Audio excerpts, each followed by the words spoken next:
je pense que Starknet, il y a un truc, il y a vraiment un truc, il y a une ADN, une identité à Starknet que je ne trouverais pas. C'est pas juste un projet parmi les autres. La thèse de Starknet, pour moi, sera validée. Malheureusement, quand les gens sont très très contents de cette expérience, qui nous a permis de casser 2 records absolus. Le record de...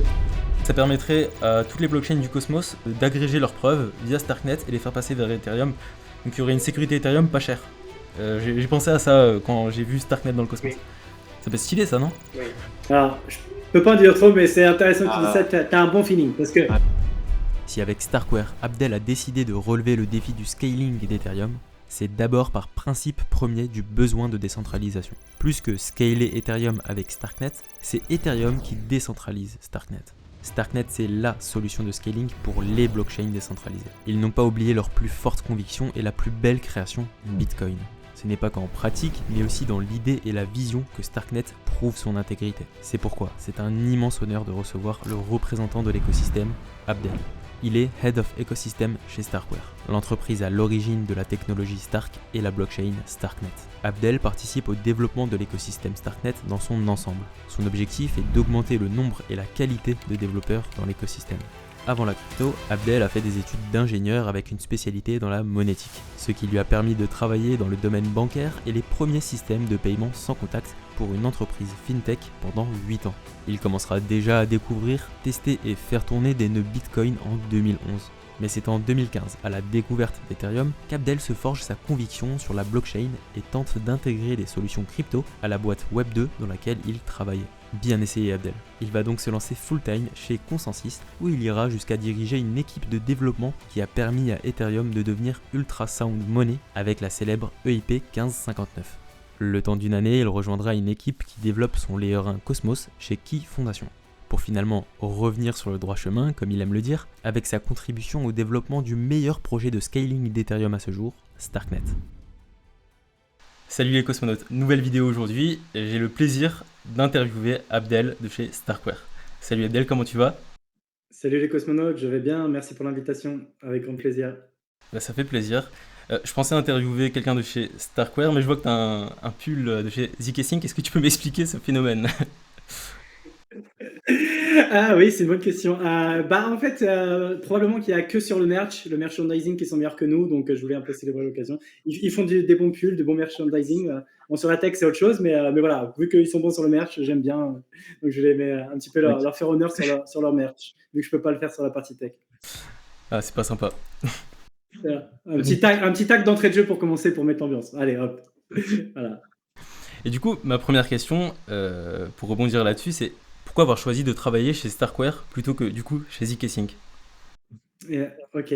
Moi, au moment que je me suis dit que je voulais travailler sur un L2, sur des sujets de scalabilité, je me suis d'abord dit, ok, je vais déjà faire une analyse un petit peu de tout ce qui se passe, etc., en termes de solutions, les entreprises qu'il y a derrière, les teams, un petit peu avoir un sens par rapport aux personnes, tu vois, parce que moi, je suis aussi beaucoup basé sur le feeling, sur les personnes, sur les gens, etc. Donc d'abord, j'ai commencé à faire mon analyse un petit peu, faire de la recherche sur toutes les solutions existantes. Donc très rapidement, j'ai disqualifié tous les optimistic rollups. C'est clairement, je me suis dit non, que ça m'intéressait beaucoup moins que les ZK rollups. La partie un peu magique, mathématique des ZK rollups m'a tout de suite séduit. Donc déjà, ça a réduit quand même le champ des possibles. Après, dans les candidats qui restaient, voilà, il restait Starkware avec Starknet, zkSync, Polygon. Voilà, c'était principalement cela.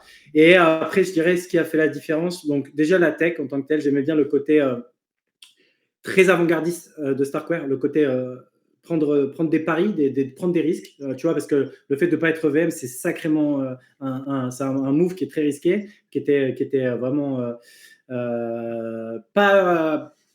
très très risqué, très difficile et pas garanti que ça pouvait réussir. Et c'est toujours pas, on peut toujours pas considérer que c'est réussi complètement.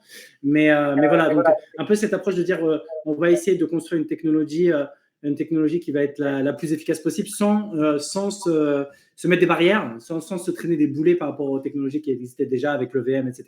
Ce qui est l'approche que zkSync, Polygon, etc. ont fait. Ils se sont dit, voilà, on va essayer de rendre l'IVM, on va essayer de la transformer en zkVM. Mais c'est une approche que je trouvais un peu moins sexy, un peu moins excitante, un peu moins intéressante, dans le sens où je me disais qu'il y aurait clairement des limitations. C'était peut-être évidemment le chemin le plus facile, le plus rapide. Mais moi, dans ma tête, je me suis dit, allez, je préfère bosser sur une solution vraiment quelque chose de très ambitieux, très long-termiste, etc. Et aussi après les personnes, la team, j'ai senti chez Starkware une espèce de pureté, vraiment de volonté de travailler sur la recherche, les mathématiques, des gens un peu vraiment passionnés par cet aspect-là, qui était un peu vraiment hors des codes que je voyais un petit peu dans l'industrie, et des gens qui étaient intéressés par différentes choses, mais pas forcément uniquement sur des trucs vraiment aussi poussés que ce que je ressentais chez Starkware. Donc j'avais énormément de respect justement pour tous les travaux d'Eli Ben Sasson et compagnie. Et puis après, j'ai rencontré en personne quelques membres de la team Starkware qui a confirmé mes sentiments. Et puis du coup, ça m'a définitivement décidé. Donc d'abord la tech, mon analyse m'a fait me dire, ouais, je pense que Starknet, il y a un truc, il y a vraiment un truc, il y a une ADN, une identité à Starknet que je ne trouverais pas. C'est pas juste un projet parmi les autres. Il y avait une ADN, et puis après, voilà, ça s'est confirmé par rapport à mon appréciation par rapport à la team et les personnes qu'il y a derrière. Ok, et du coup, alors, c'est vrai que zkSync, c'est quand même une des plus grosses communautés, je dirais, dans le zk EVM. C'est quand même, ils sont assez présents, ils se déplacent beaucoup, ouais, ils ont une certaine présence. Mais au niveau technologique, du coup, tu mentionnes que c'est plus ambitieux et avec moins de limitations. Aujourd'hui, est-ce qu'on le voit, ces limitations chez zkSync par rapport à Starknet, ou c'est encore trop tôt, pas assez d'adoption pour voir vraiment la différence? Ouais. Ouais, réponse honnête, 100% réaliste. C'est vrai que je pense probablement sur la deuxième option, que c'est encore un peu trop tôt pour les voir de manière flagrante. Cela dit, là, on a justement, en termes d'actualité, on a récemment démontré hier des performances jamais égalées dans le monde des ZK Rollup. On a atteint des pics de TPS à 857 TPS et une activité moyenne sur 24 heures à 127 TPS. Donc, on a battu de très très loin le précédent record qui était détenu par Base, et un record complètement jamais vu par rapport aux ZK Rollup. Donc, on commence déjà à le voir. Donc là, c'était une activité qui était un peu planifiée de longue date avec la communauté, l'écosystème qui s'est organisé pour faire le jeu Flippy-Flop. Et il y a beaucoup de gens qui ont participé, etc. Ce qui a boosté, pas artificiellement, parce qu'il y avait des vrais gens qui jouaient, etc. Mais il y a eu une coordination. Mais sinon, voilà, ça montre quand même quand on arrivera à une activité avec ces niveaux-là, on sera capable de soutenir la charge à des niveaux qui ne sont pas atteignables aujourd'hui avec une ZK EVM. Et en plus de ça, on a pu atteindre ces performances sans dégrader l'expérience sur les réseaux. Le réseau continue à tourner, les gens qui faisaient autre chose, voilà, ils pouvaient continuer à utiliser le réseau, etc. Donc on a clairement pas atteint la limite, et pourtant on a déjà des records. Oui. Après, ce que tu dis, c'est quand même qu'on a eu un effet de coordination, et si cet effet de coordination avait été appliqué sur zkSync, peut-être qu'il serait arrivé à un tel niveau de TPS. Alors, là, dans l'état actuel, je ne pense pas qu'ils soient capables de gérer ces niveaux-là. Je ne pense même pas qu'ils les ont atteints dans des testnets, ces niveaux-là qu'on a atteints en même net. Voilà, moi, de ce que je crois comprendre de mémoire, si je ne dis pas de bêtises, je crois que leur max TPS qu'ils puissent gérer est autour de 300-400. Donc, nous, on a déjà géré plus du double en mainnet. Voilà, ce qui est toujours, il y a une grosse différence dans le benchmark que tu vois sur papier, testnet. C'est pour ça, toute la hype autour des monades, Mega8 et compagnie qui te vendent on paper des 10K TPS, etc. Attendons qu'ils soient en mainnet et on verra les performances en conditions réelles. Donc ça, il y a une première limitation par rapport à ça, aux performances pures. Donc ça, on le verra à mesure qu'il y aura de l'activité grandissante. Et après, en termes d'expérience utilisateur, etc., zkSync, ils ont aussi, comme nous, de la compte abstraction. La différence, c'est que nous, on n'a que de la compte abstraction. Mais bon, techniquement parlant, d'un point de vue user, globalement, ils sont capables plus ou moins, là, dans l'état actuel des choses, de faire la même chose qu'on fait.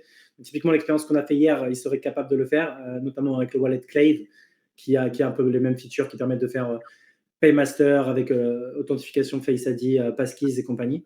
Donc là, de ce point de vue-là, je dirais, objectivement, on est à peu près égal sur la UX. On a un petit avantage technique, mais qui ne se voit pas dans la pratique pour l'instant. On n'a pas encore vu des cas d'application majeure où on pourrait le faire que sur Starknet en termes de UX. En termes de débit, pure performance, ça oui, on voit déjà la différence, même en termes de fees, ça c'est sûr. Et après, la différence se verra de manière plus flagrante, plus flagrante sur des qui seront plus gourmandes, plus coûteuses, plus gourmandes et plus ambitieuses en termes de calcul, etc.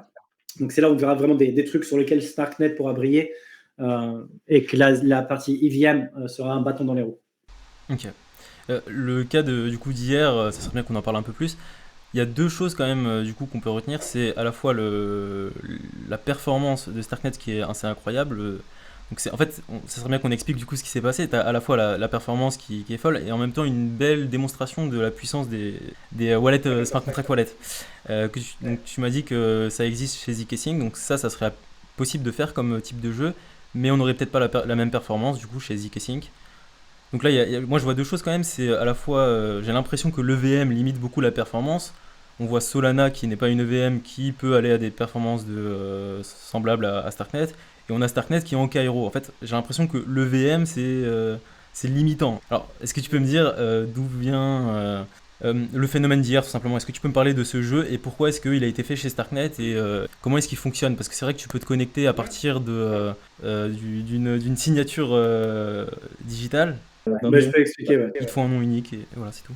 Est-ce que tu peux expliquer? On mettra des images. Ouais, ça marche. Ouais, donc l'expérience d'hier, c'est un jeu qui s'appelle Flippy Flop, qui a été développé principalement par la team Cartridge, qui est une team très active dans l'écosystème gaming de Starknet. Ils font plein de choses, notamment le framework Dojo, qui est un framework pour construire des jeux complètement on-chain sur Starknet. Donc ça, c'est très intéressant. C'est l'équivalent d'un Unity dans le monde du gaming traditionnel. Tu sais, c'est des moteurs de jeu qui permettent à des développeurs de jeux de ne pas reconstruire toute la logique de base du jeu. Et donc, pour aller beaucoup plus vite pour développer un jeu. Donc ça, c'est intéressant. Donc eux, ils développent ce framework-là. Ils développent aussi une solution qui s'appelle Cartridge Controller, qui est justement la façon d'interagir avec le wallet Starknet. Et c'est ce qui a été mis en avant dans cette expérience Flippy Flop. L'idée, c'est quoi? C'est que tu veux une expérience très facile pour des gens, même Web 2, etc., pour qu'ils puissent interagir avec Starknet. Donc là, c'est une combinaison de 3 ingrédients pour que ça puisse marcher. Donc la compte abstraction et le fait qu'en fait, on va être capable d'utiliser ce qu'on appelle un système de passkeys.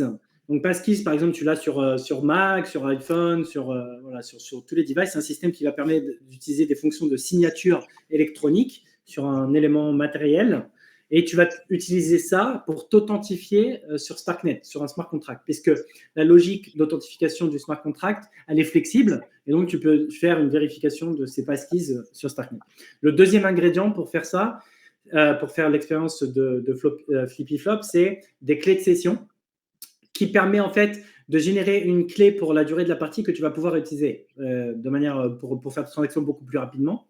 Et le troisième ingrédient, c'est ce qu'on appelle le Paymaster.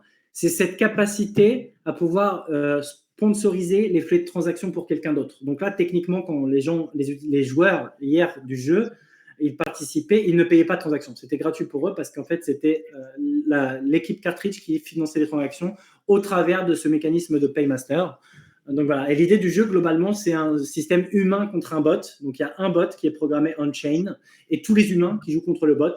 Et l'idée, c'est que c'était un quadrillage avec des ardoises. Et le but du jeu, c'était de cliquer comme un gros taré pour retourner des ardoises et battre le bot. L'humanité a gagné. À la fin, ça s'est joué à pas grand-chose. Le bot, il était coriace, hein, franchement. Mais l'humanité a gagné à la fin. Ils ont donné des bonus. Ils ont rajouté des systèmes de multipliers pour les joueurs parce qu'en fait, il était imbattable. En fait, s'ils n'avaient pas rajouté les bonus, il était imbattable, le bot. Mais c'était très, très cool. Très belle expérience. Il y a 24 communautés locales qui se sont organisées, tu vois, ils étaient dans des salles ensemble, ils mangeaient, ils se filmaient en train de cliquer comme des fous. Très, très belle expérience communautaire, très belle performance technologique de Starknet et très belle démonstration de l'expérience utilisateur qu'on peut avoir avec la compte abstraction. Donc, très, très content de cette expérience qui nous a permis de casser 2 records absolus. Le record de pic TPS pour un jamais effectué sur un L2 Ethereum, donc de 857 pics TPS. Et le record aussi absolu en termes de moyenne de TPS sur 24 heures. Donc, le précédent record était Base avec 79 TPS sur 24 heures en moyenne. Et là, on l'a battu très, très largement avec 127 TPS sur 24 heures. Ouais. Donc, 2 records battus, magnifique expérience sociale, très belle expérience utilisateur. Donc, ouais, très content de cette expérience Flippy Flop. Ça n'a pas été un flop, du coup. Ok. Et est-ce que tu sais s'il y a une suite à ce projet? Est-ce qu'il y a une extension? Est-ce qu'il y a un objectif? On a des tokens Flip pour ceux qui ont gagné. Est-ce que tu peux nous en dire plus sur ce projet, sa roadmap? Ou c'est juste une expérience? Je sais pas exactement la roadmap, pour être honnête. C'est ça qui est intéressant, c'est que c'est vraiment l'écosystème. Donc là, je sais qu'effectivement, il y a un token. J'ai pas regardé la tokenomics, comment ça marche, etc. Mais effectivement, il y a une composante token. Mais je crois que c'est détaillé sur le site. Et sur la roadmap, je sais pas, mais très clairement, moi, je veux parler avec la team. Il faut qu'il y ait une suite. Il faut qu'on aille plus loin. Il faut qu'on aille à un autre niveau. peut-être un truc méga ouf où on arrive à faire une compétition avec des IA qui s'affrontent dans tous les sens, peut-être un truc cross L2, cross blockchain sur lequel tout le monde devrait compete sur Starknet, je sais pas, mais il faut qu'on aille encore plus loin dans la démesure et qu'on montre le plein potentiel de Starknet. C'est vraiment une expérience intéressante. Peut-être aussi des événements en personne, je sais pas, durant des conférences, des choses comme ça, où des gens pourront, peut-être avec des machines physiques, où les gens pourront appuyer physiquement sur des machines, je sais pas. Mais il faut pousser le concept encore plus loin. Il y a un truc à faire. Ça me fait penser à un truc, au lieu de combattre un bot, tu pourrais combattre d'autres humains. Et pourquoi est-ce que d'autres humains voudraient se combattre et pourquoi ils voudraient faire équipe? En fait, ce serait déterminé par quelle collection de NFT tu détiens. Bon, vous avez forcément des collections de NFT plus ou moins stars, et elles se battent entre elles pour savoir quelle est la meilleure communauté ou meilleure collection de NFT. Bah, ça peut être un terrain de jeu pour les collections de NFT, tiens. Ça peut être marrant, ça. Ouais. Ça peut être marrant. Ouais, franchement, n'hésite pas à lancer l'idée dans quelques groupes Starknet. Hein. En vrai, c'est une bonne idée, je pense. Ouais, tu viens de m'y faire penser. Ouais. Ok. Ouais. Prochaine question, j'aurais aimé savoir comment est-ce que toi tu déterminerais si la thèse de Starknet, donc déjà ce serait bien de la définir, si elle est réussie ou si la thèse Starknet a échoué. Comment est-ce qu'on détermine ça, et ça nous permettrait de savoir du coup mieux quel est l'objectif de Starknet, pourquoi Starknet? C'est une bonne question.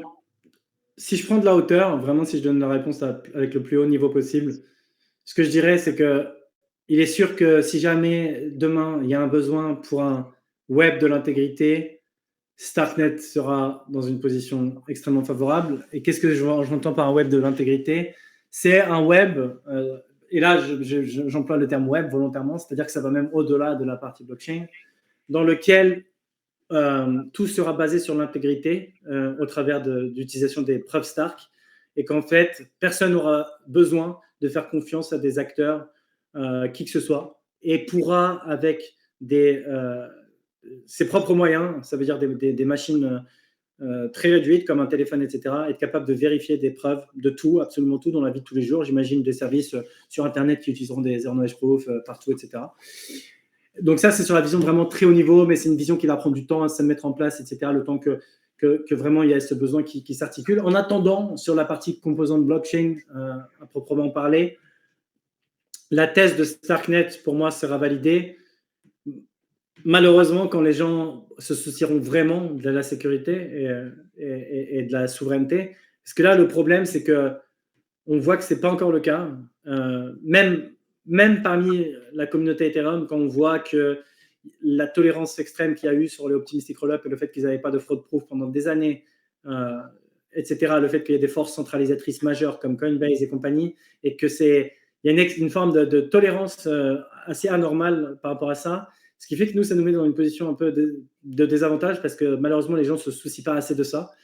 Mais bon, j'ai bon espoir, effectivement, sinon je continuerai pas à bosser dans cet écosystème, qu'un jour les gens se réveilleront et qu'ils comprendront à quel point c'est important. C'est aussi la même chose que pour Bitcoin et Ethereum en général, et le fait que des gens les délaissent au profit des alt layer 1, parce qu'ils ne se rendent pas compte à quel point les valeurs fondamentales pour lesquelles on fait tout ça sont négligées sur ces alt layer 1.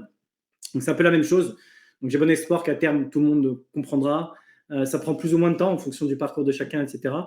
Et aussi, bon, il y a certaines personnes qui y vont en connaissance de cause et qui ne sont juste pas intéressées, et que pour eux, c'est fine. Donc, bon, je n'ai pas de jugement à porter par rapport à ça. C'est comme ça. Chacun ses aspirations, ses ambitions. Mais voilà, en tout cas, pour tous ceux qui voudront des solutions efficaces pour avoir de la scalabilité sans compromettre la sécurité et la décentralisation, je suis sûr et certain qu'on aura la meilleure tech pour ça. Donc, voilà. Donc ça, c'est un avenir dans lequel Starknet pourra briller. Moi, mon but, c'est, au-delà de tout ce qu'on fait en termes de tech, etc., c'est aussi, de manière générale, de parler autour de moi de l'importance de la self-custody, de la souveraineté, de récupérer le pouvoir en tant qu'individu, et arrêter de croire que c'est une fatalité, le fait de dépendre de gros acteurs, de monopoly qui peuvent jouer avec les règles comme ils veulent. Ok. En fait, vous pariez sur la réussite de la blockchain quelque part. Et en ce sens que, en fait, on parle beaucoup de projets blockchain, mais en fait, il y en a très peu vraiment des blockchains. Il y a très peu de blockchain dans le sens où il y a quelque chose qui est vraiment censurable, quelque chose de vraiment résistant, je sais pas, à l'attaque d'État ou les vrais acteurs centralisés qui ont aujourd'hui le pouvoir. Pouvoir résister à leur force, c'est quand même très compliqué. Il y a très peu de blockchains aujourd'hui qui peuvent. Tu veux que je te dise qu'il y en a combien aujourd'hui? Tu sais combien tu vas me dire? Ah, tu penses vraiment zéro? Même pas Bitcoin. Il y en a deux qui ont le pouvoir un jour d'atteindre ce truc-là, c'est Bitcoin et Ethereum. Mais aujourd'hui, même ces deux-là, ils n'ont pas encore gagné. Ils peuvent, pour moi, aujourd'hui, ils ne sont pas encore résistants à des attaques d'État-nation coordonnées. Ça, c'est sûr et certain.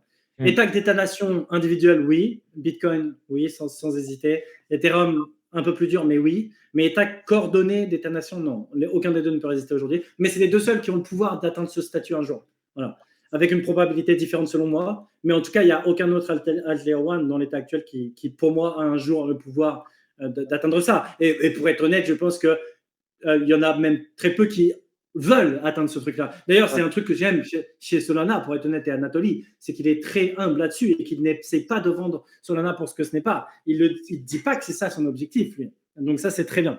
Mais voilà. Après, il y en a d'autres qui font croire que c'est leur objectif et qui savent pertinemment eux-mêmes qu'ils ne l'atteindront jamais. Et donc ça, c'est malhonnête pour moi. C'est mon avis. Hein. Mais quand tu sais en tout état de cause que tu n'y arriveras jamais, mais que tu fais quand même parce que tu essaies de séduire une narrative de gens qui peuvent y croire et se laisser emballer par un package marketing, ça, c'est problématique pour moi.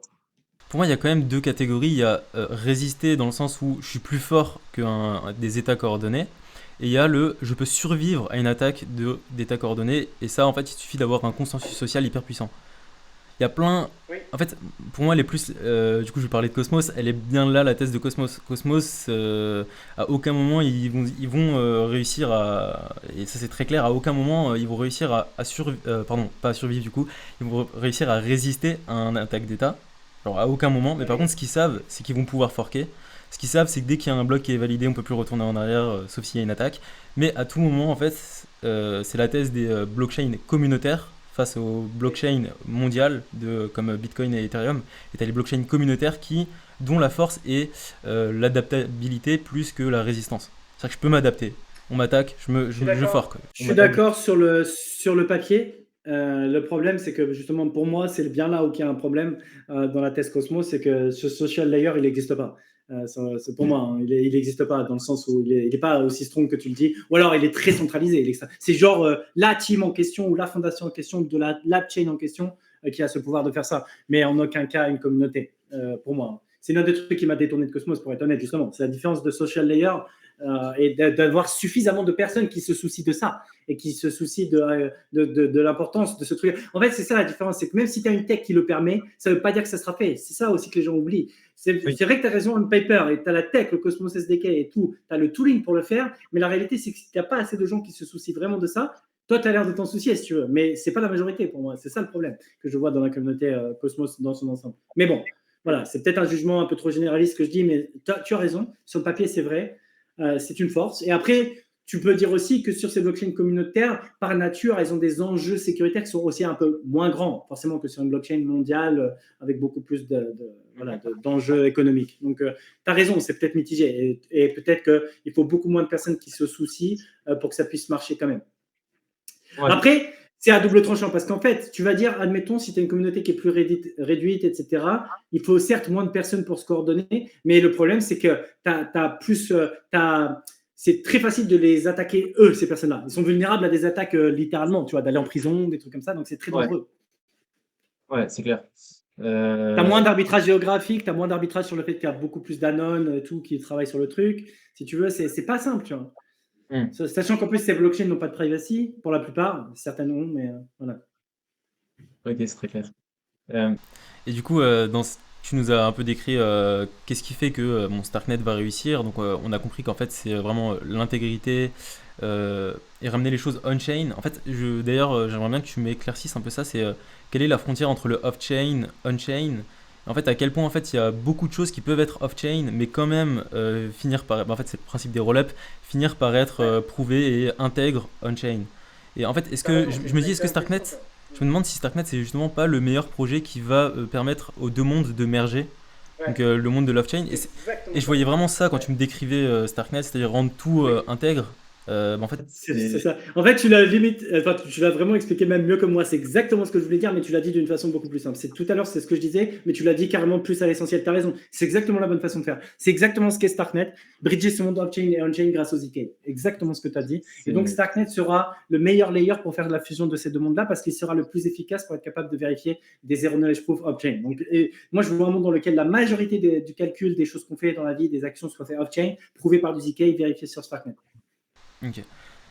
Est-ce que tu vois la majorité de ces choses-là devenir des smart contracts ou est-ce que tu vois d'autres layers au-dessus de Starknet ou alors est-ce que tu vois des entreprises utiliser les preuves Stark mais sans utiliser Starknet forcément? Tu vois? Mais tout ça va exister pour moi, tu as raison. Ok. Et les gens qui utiliseront la technologie Stark en dehors de la blockchain, donc qui généreront des preuves avec Cairo, ils les vérifieront avec n'importe quoi, mais pas forcément on-chain. Les gens qui builderont directement sur le public Starknet sur des smart contracts, donc des applications décentralisées classiques. Ensuite, des layers par-dessus Starknet, des app chains, ou peu importe comment on les appelle. Et enfin, le client-side proving, donc c'est un roll-up pour n'importe qui. Tu fais des actions off-chain, tu les prouves et tu les vérifies sur Starknet. Ok. Ok, donc c'est vraiment très large les cas d'utilisation possibles. Oui. Et dans cette roadmap, à quel point c'est important de décentraliser du coup son roll-up et finalement c'est là que je vois la valeur de Starknet, c'est qu'en fait ce sera le seul, dans tous les cas d'utilisation que tu m'as donné, il y a tous la possibilité de censurer, donc voilà, si demain une entreprise veut utiliser les ZK Stark sans passer par Starknet, ben ils vont probablement devoir être régulés, vous demandez un KYC, bon bah là, ils vont prouver ce qu'ils font, hein. Tout va être correct, mais n'empêche qu'ils peuvent vous censurer. Là où en fait chez Starknet, on aura peut-être la possibilité de faire tout ça, mais sans la possibilité d'être censuré, et ça grâce à la décentralisation du séquenceur. Est-ce que tu peux nous en dire plus de cette roadmap vers la décentralisation? Ouais, tout à fait. Donc ouais, effectivement, la décentralisation, c'est un élément qui est fondamental dans la roadmap de Starknet, très clairement.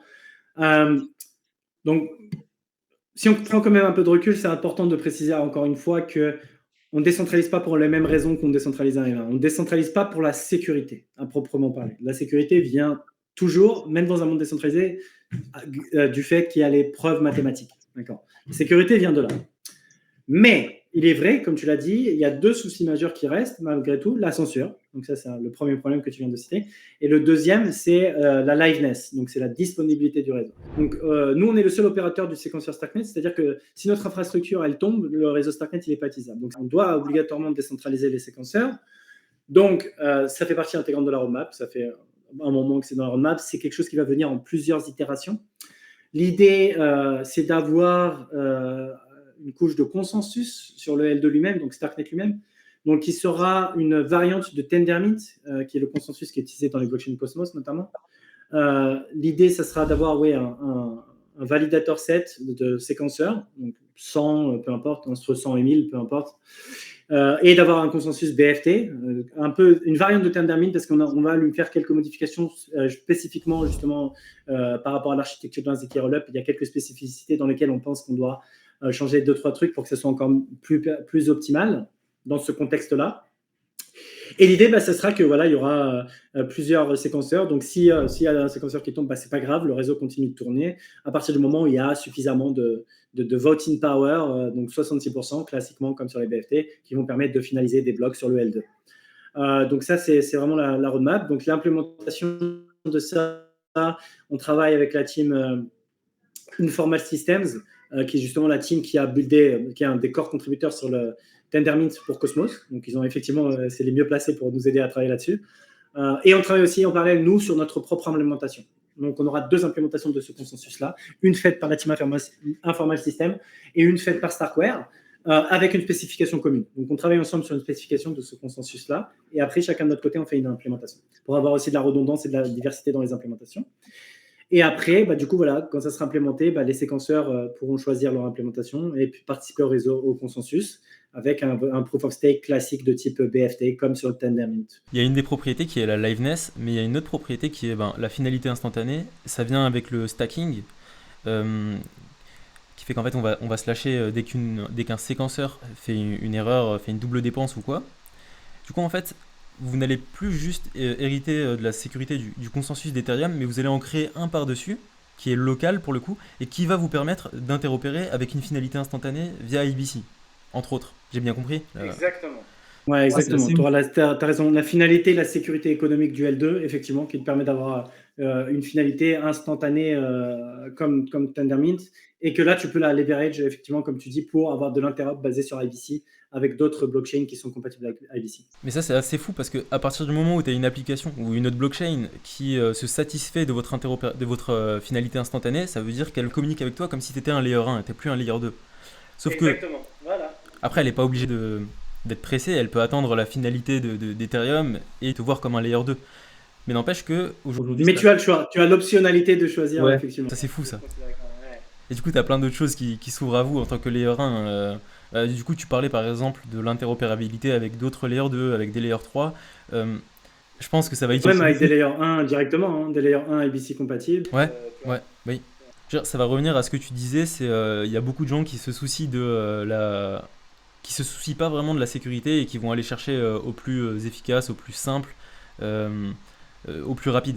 Et en fait, c'est là où on va voir qu'en fait, Starknet, en tant que layer 1, il va pouvoir à très court terme être vachement utilisé, là où à plus long terme, ou alors en fonction des soucis économiques dans le monde, en fonction de l'incertitude qu'on a dans le monde, on a plus ou moins confiance aux blockchains. Et en gros, les blockchains les plus décentralisées, je m'attends à ce qu'en fait, il y ait des genres de cyclicité où les blockchains les plus décentralisées sont hyper utilisées dans un monde où il y a la guerre en gros, et dans un monde où tout va bien, où tu as peur de pas grand chose, bah en fait tu t'en fous, tu vas utiliser Solana, tu vas utiliser Starknet en tant que layer 1, tu vas utiliser plein de choses. Et je me demande comment est-ce que tu vois l'avenir de Cette Starknet. optionnalité est intéressante. Ouais. Non, non, tu as raison, c'est une très bonne thèse, ce que tu dis là, et je pense que c'est très vrai. Les besoins pour cette décentralisation, ils dépendent effectivement du contexte macro énormément. Dans les périodes, effectivement, comme tu as dit, soit de guerre, soit d'hyperinflation, etc., ou quand les situations économiques sont très dangereuses, les blockchains deviennent plus prisés parce que c'est des meilleurs store value et compagnie. Et le fait d'avoir une monnaie incensurable aussi dans les conditions où c'est difficile est très appréciable. Donc, ouais, donc je suis assez d'accord. Et en fonction du degré de sécurité qu'on a, etc., le fait d'avoir cette optionnalité de pouvoir faire les deux fait que Starknet sera dans une bien meilleure position. Ce qui est bien avec Starknet, c'est qu'on aura la possibilité, là où avec d'autres projets on a peut-être moins la possibilité, quoique on peut toujours générer des preuves ZK à partir de Solana et aller le settle sur Ethereum. Solana pourrait très bien devenir un layer 2. Il n'y a pas grand chose qui l'empêcherait plus tard de. En tout cas, techniquement aujourd'hui, je ne sais pas si c'est possible. Maintenant qu'ils ont les ZK compression sur Helios. Oui. En théorie, oui, tu as raison, il n'y a rien qui empêcherait ça. Solana, mais en fait, dans la pratique, pour l'instant, aujourd'hui, c'est pas possible. Et en fait, le problème, c'est que leur thèse serait beaucoup invalidée. Parce que toute leur thèse, c'est la thèse de la Monolithique. composabilité extrême du fait que tu as. Voilà, exactement. Ça invalide leur thèse monolithique. Donc, s'ils acceptent ça, ça veut dire qu'en fait, il n'y a pas d'avantage d'utiliser Solana par rapport à un L2 qui est directement natif Ethereum, si tu veux. Même si un L2 natif Ethereum, ça ne veut rien dire en vrai. Mais tu comprends ce que je veux dire, c'est que ça invalide leur thèse, leur raison d'être, si tu veux. Oui. Donc, ouais. Ils iront en dernier recours, quoi. Oui. Est-ce que tu peux m'en dire plus sur IBC? Enfin, comment est-ce que Starknet compte tirer parti d'IBC? Est-ce que c'est quelque chose que Starknet aimerait bien faire parce qu'ils savent que bon, ça reste toujours un bon standard à avoir en plus, ou est-ce qu'il y a une vraie volonté derrière d'interopérer avec des chaînes du Cosmos? Donc, je sais pas, d'ailleurs, ça pourrait leur permettre de retisser un lien avec DYDX. Est-ce que tu peux m'en dire plus sur Cosmos, IBC avec Starknet? Alors, IBC, oui, c'est un très bon standard. C'est pour moi le meilleur standard d'interopérabilité. C'est celui qui est le plus battle testé aussi. Ce qui est important, d'avoir quelque chose qui est testé en production depuis des années, qui fonctionne bien, etc., avec des gros volumes d'argent qui ont été sécurisés via IBC et compagnie. Donc ça, c'est le côté rassurant de IBC. Mature, qui est une tech qui est bien maintenue. Donc là-dessus, il n'y a rien à dire. C'est vraiment une tech qui est très mature pour ça. Donc ça en fait un choix par défaut très intéressant. Et au-delà de ça, c'est vrai que ça peut être une opportunité stratégique de se rapprocher de certaines app chains intéressantes, notamment par exemple Osmosis, pour le dire.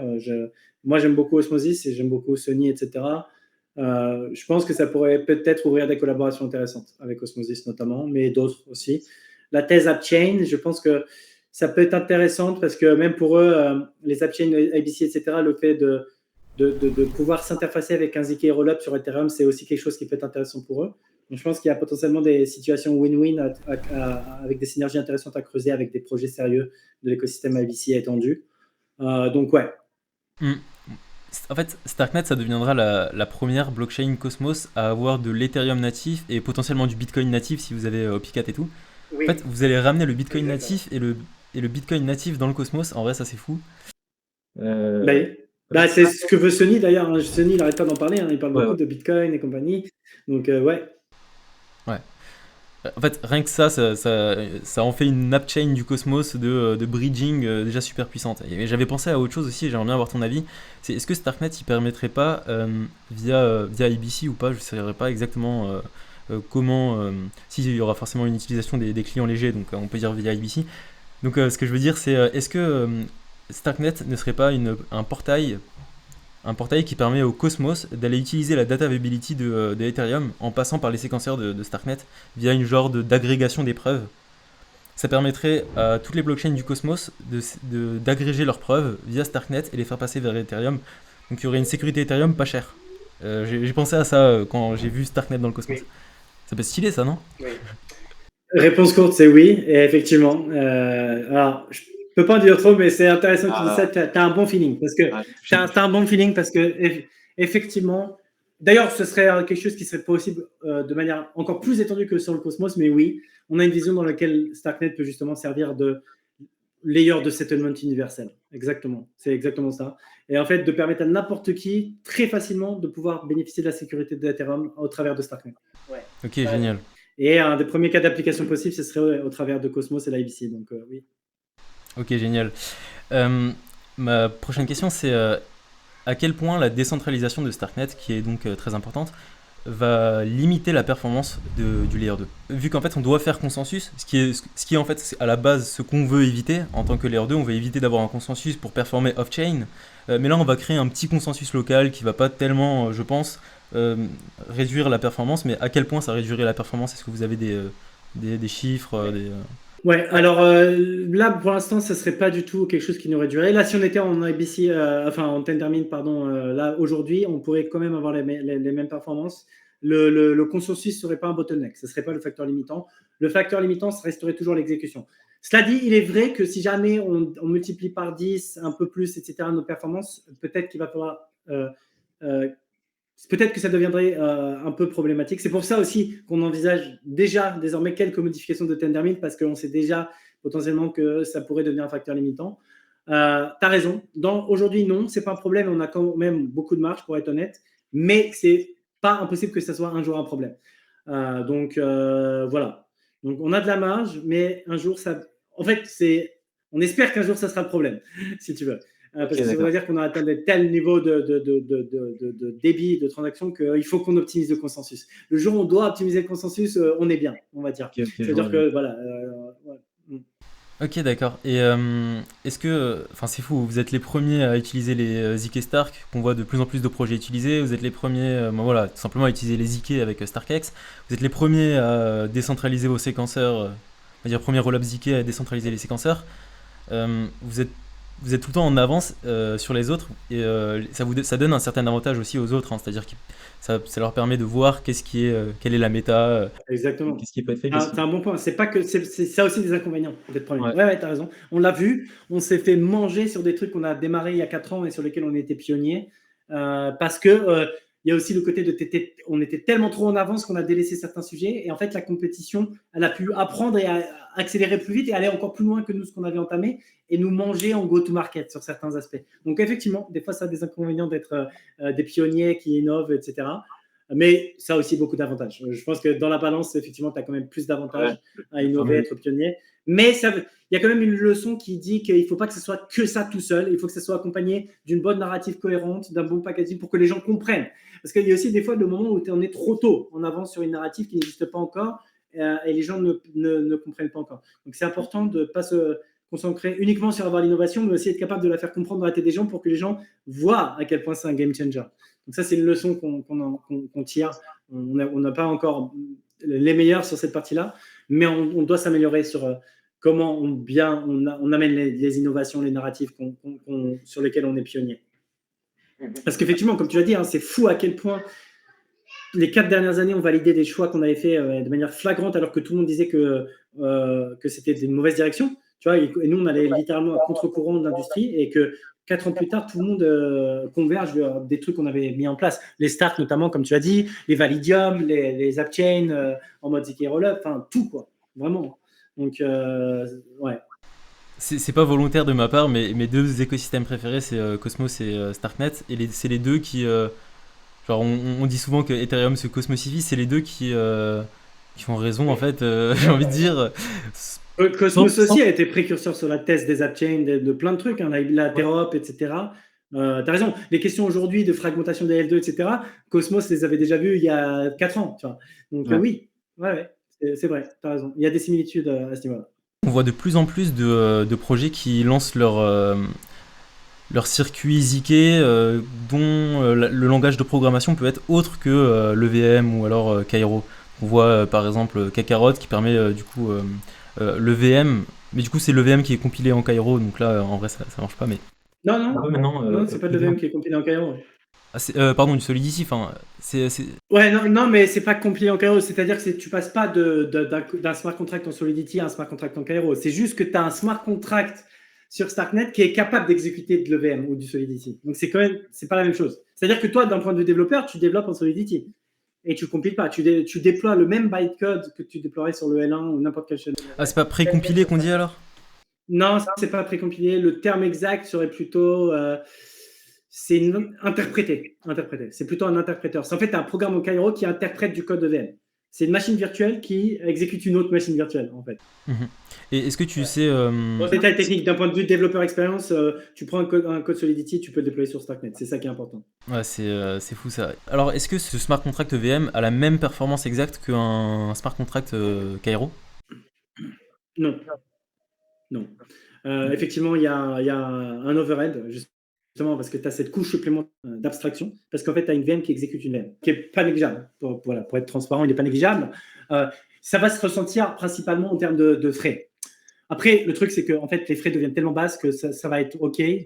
Mais oui, il y a un overhead difficile à encore estimer de manière très précise, mais ce n'est pas impossible qu'il y ait un ratio 10 entre les frais de transaction d'un programme EVM versus un contrat qui est en Cairo.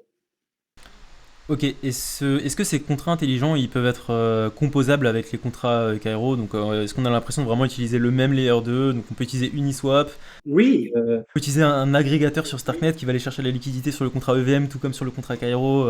Tout à fait. Initialement, c'était pas le cas, mais ils ont travaillé sur les derniers mois justement parce que c'est vrai que tout le monde avait senti que ça deviendrait problématique si c'est pas le cas, parce que ça cloisonnerait l'écosystème en deux et tout, ça serait bizarre. Donc c'est cette notion de dual VM qui est interopérable. Donc ils ont implémenté des mécaniques qui permettent de communiquer d'un smart contract Kakarot en EVM avec un smart contract Cairo en natif et vice versa. Donc oui. On peut finir cette interview avec tes 3 projets préférés, les 3 projets que tu utilises le plus dans la crypto. Parce que c'est vrai qu'il y a beaucoup de développeurs qui n'utilisent pas forcément, qui développent des contrats mais qui ne les utilisent pas forcément. Ils ne voient pas l'utilité de la crypto particulièrement, parce qu'ils n'en ont pas forcément besoin. Comme on a dit, on n'est pas en temps de guerre, donc tu n'as pas forcément besoin de la crypto. Mais est-ce que toi, tu as ton top 3 des applications que tu utilises le plus? Moi, je suis plutôt un mec assez chiant en termes d'utilisation, même si je suis un strong believer, etc. À part... Mon utilisation majeure, ça reste du store of value. Voilà, donc, ça veut dire que je ne touche pas pour la plupart de mon utilisation parce que c'est une projection sur quelque chose de long-termiste. Les peu d'utilisation que je fais, ça va être rien d'original. Ça va être des swaps classiques, donc des AMM, de la DeFi basique et parfois un peu des choses comme du lending ou des choses un peu plus évoluées, mais vraiment rarement. Hein, c'est clairement pas une utilisation quotidienne. Et au-delà de ça, sinon, en termes d'expérimentation pour m'amuser, etc., plutôt du gaming. Du coup, le party on-chain gaming, du coup, c'est un peu plus fun et il y a moins de prise de tête parce qu'il n'y a pas forcément d'argent en jeu. C'est plus juste pour faire des choses on-chain pour s'amuser. Mais ouais, j'ai pas d'utilisation majeure quotidienne. Donc, au quotidien, à part... après, ça, c'est en excluant mon travail. Mais de par la nature de mon travail, je suis quand même amené à tester des choses, des applications sur Starknet principalement et compagnie, bien sûr. Mais si j'avais pas mon travail en tant qu'utilisateur classique, très peu. J'utiliserais très peu parce que moi, ma plus grande promesse, c'est un système de paiement et un store value. Donc, en fait, Bitcoin, quoi, en fait, ouais. En vrai, le cas d'usage Bitcoin me suffit amplement pour la vie de tous les jours. Ok. Tu as trouvé une utilité dans Bitcoin et tu t'en es servi vraiment, je sais pas, pour transacter dans le monde avec des frais réduits sans demander l'autorisation à personne. Ah oui, Ouais. ça m'est déjà arrivé, oui. Ah, Ouais, ok, d'accord. ouais. Ça Et m'est déjà arrivé. Même sinon, ce que j'aime bien faire, et ça se fait beaucoup dans les événements de Bitcoin, c'est juste typiquement payer des choses dans les conférences, etc., en Lightning directement, quoi. Ou en pair à pair avec des gens. Des fois, ça m'est arrivé, genre dans des événements récents, Surfing Bitcoin ou autres, des gens qui avaient besoin d'acheter un peu de SAT, donc ils avaient du fiat et voulaient acheter un peu de SAT, donc faire ce genre de choses, quoi. Vraiment le truc de base, pourquoi ça sert, du pair à pair, enlever tous les intermédiaires. Donc oui, il y a franchement vraiment une vraie utilité. Euh, mais voilà, il y a aussi la partie store of value, bien sûr, qui là vraiment plus du long terme, mais ça ne nécessite pas forcément une utilisation au quotidien. bien sûr. Ouais. C'est vrai que c'est une application aussi, le Store of Value, qu'on oublie. Store of value, donc Et juste Bitcoin. ne serait-ce que faire du DCA ou de stacker humblement des sats, ou voilà, quoi. Ça reste une application. C'est vrai. Et du coup, est-ce que tu pourrais me donner ton top 3 des applications que tu aimerais avoir et que tu n'as pas encore?